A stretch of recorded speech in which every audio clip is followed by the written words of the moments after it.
Topic का नाम है फ्रेम ऑफ रेफरेंस। तो basically examination point of view से यदि बात करें तो ये टॉपिक बहुत इम्पोर्टेंट है, एग्जामिनेशन में कई बार आ चुका है। तो इस वजह से इस टॉपिक को आप लोगों को एग्जामिनेशन के पॉइंट ऑफ व्यू से बहुत अच्छे तरीके से तैयार करना है। तो चलिए हम बात करते हैं, सबसे पहले फंडामेंटल पार्ट की बात करते हैं कि what is the meaning of frame of reference. तो इसको हम जनरल वे में एक्सप्लेन करते हैं। एक्चुअली फ्रेम ऑफ रेफरेंस का मतलब ये होता है कि जब हम जनरल किसी भी पर्सन से बात करते हैं और कहते हैं कि आप इधर आइए तो वो इधर आ जाता है, फिर कहते हैं आप उधर जाइए तो उधर चला जाता है।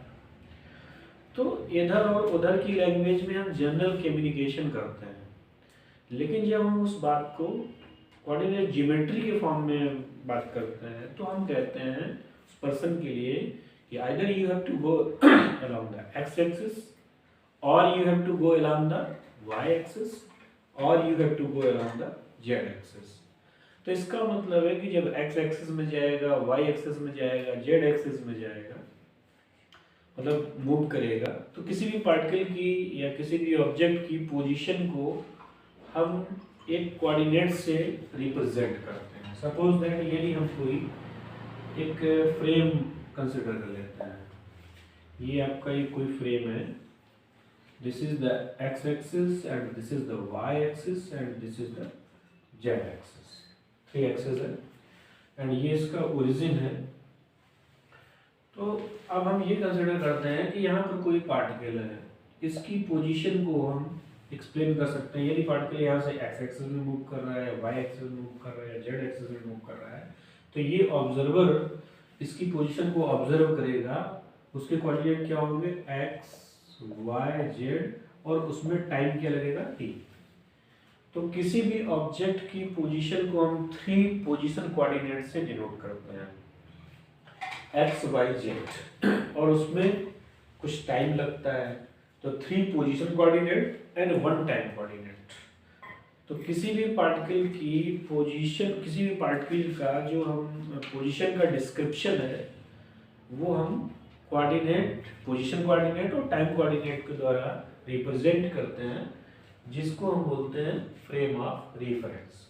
देखिए इसका एक दूसरा एग्जांपल देते हैं, बहुत अच्छा एग्जांपल है।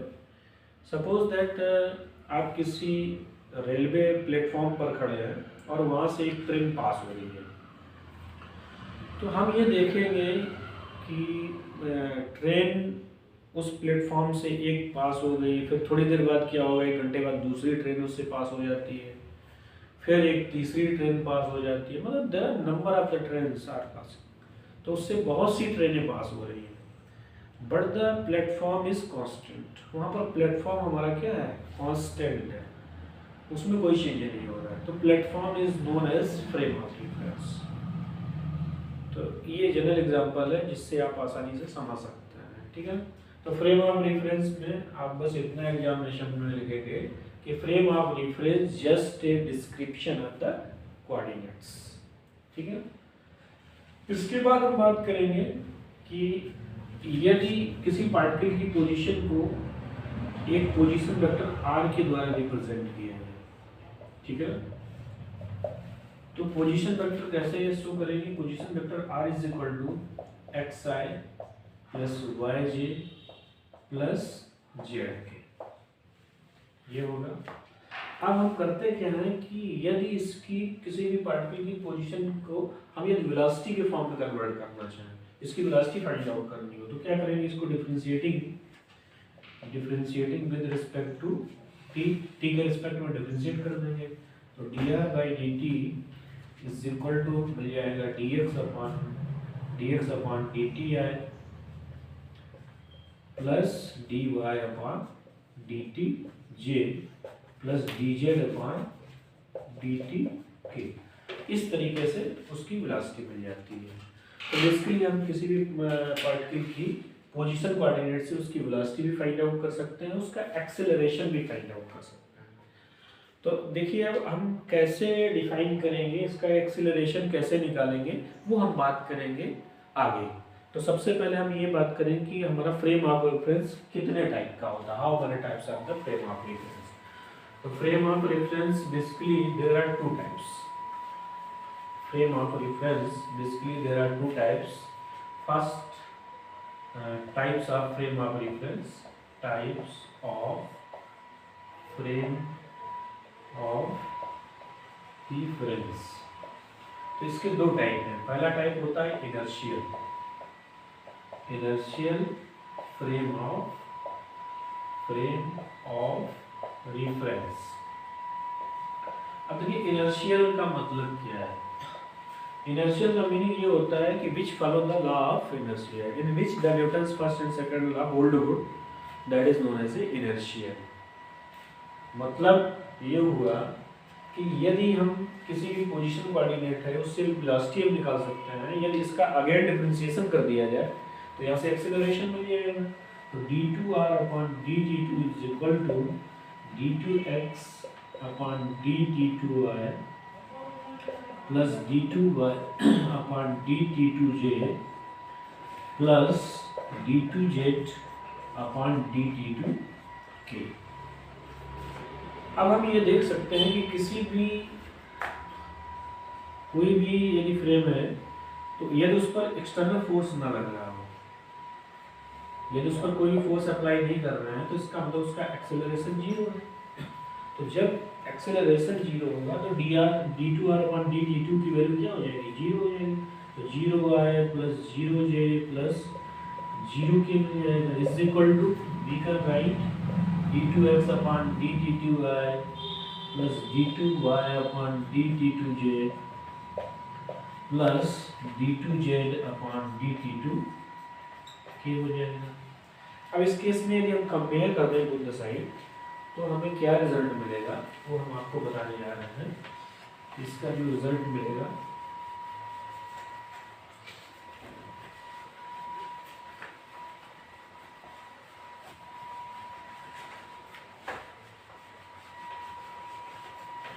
इसका रिजल्ट ये मिलेगा कि d2x/dt2 is equal to d2y/dt2 is equal to d2z/dt2 is equal to 0. इसका मतलब ये होगा कि जो एक्सेलरेशन होता है along the x axis, along the y axis, along the z axis, तीनों एक्सिस में एक्सेलरेशन 0 होता है. अब ये हमने बात की फ्रेम S के लिए. ये तो हम बात करते हैं फ्रेम S के लिए.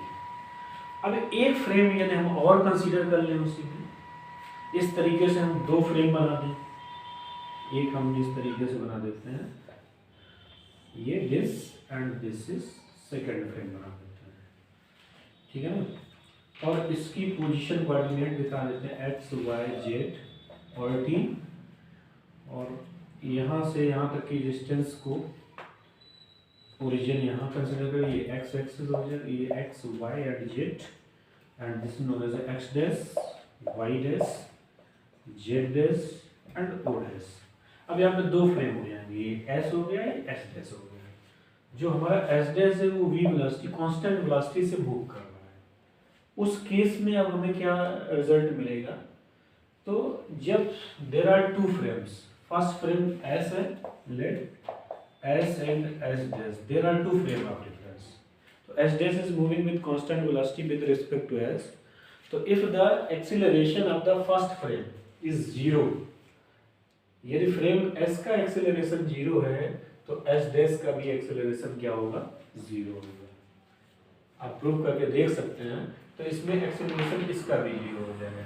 तो इस तरीके से हम कह सकते हैं कि हमारा जो फ्रेम ऑफ रेफरेंस है वो कैसा है, इनर्शियल फ्रेम ऑफ रेफरेंस है. अब इसी बात को आगे बढ़ाते हुए हम आगे की बात करते हैं कि नॉन इनर्शियल क्या होता है. What is the non inertial frame of reference क्या है, इसको कैसे समझेंगे कि नॉन इनर्शियल फ्रेम क्या होता है.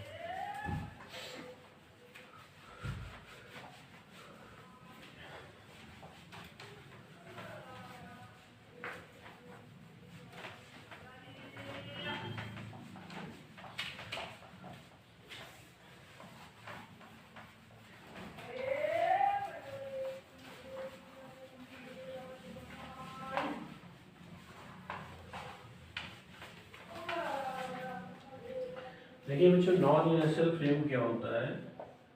Non inertial inertial frame of reference, frame of reference. देखिए सिंपल सी बात है, इसमें लिखा हुआ है नॉन इनर्शियल, मतलब इनर्शियल नहीं है, तो इसका मतलब इसमें एक्सेलरेशन है। तो accelerated frame of reference is known as non inertial frame of reference. ठीक है ना। अब इसमें हम बात करते हैं कि कोई ऐसा एग्जांपल है जो non inertial frame of reference हो। तो बेसिकली क्या है कि जो हमारी अर्थ होती है, earth is the example of non inertial. तो ये कैसे फ्रेम नॉन इनर्शियल फ्रेम है? बेसिकली अर्थ में there are two types of the motion.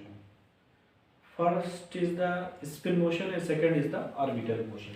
तो अर्थ में दो तरीके के मोशन है, पहला जो होता है वो स्पिन मोशन होता है और सेकंड जो होता है वो ऑर्बिटल मोशन होता है।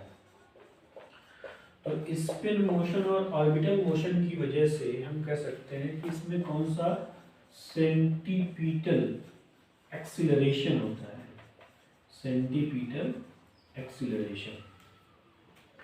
सेंटीपीटल एक्सीलरेशन की वजह से हम कह सकते हैं कि जो अर्थ है हमारी वो example of the non inertial frame of reference है, क्योंकि यहाँ पर एक्सीलरेशन। इसी तरीके से हम बात करते हैं कि अर्थ हमारी इनर्शियल फ्रेम कैसे है। जैसे यूपीटी की कई बुक्स में आप पढ़ेंगे, उसमें दिया गया है कि अर्थ is the example of the inertial frame of reference. तो इनर्शियल कैसे है? एक्चुअली आइडियल कंडीशन में हम ये बात करते हैं, आइडियल कंडीशन में। तो बेसिकली है क्या है कि इसमें अर्थ कहते हैं एक कांस्टेंट वेलोसिटी से मोशन कर रही है। अर्थ हमारी कांस्टेंट वेलोसिटी से मोशन कर रही है और कांस्टेंट का जब भी डिफरेंशिएशन करते हैं तो जीरो होता है। तो उस केस में हम ये कह सकते हैं कि अर्थ हमारी इनर्शियल फ्रेम का एक एग्जांपल है। तो बस आपको यही कहना है कि आइडियल कंडीशन में तो इनर्शियल है, otherwise earth is the example of the non inertial frame of reference. तो इस तरीके से ये टॉपिक कंप्लीट होता है बच्चों।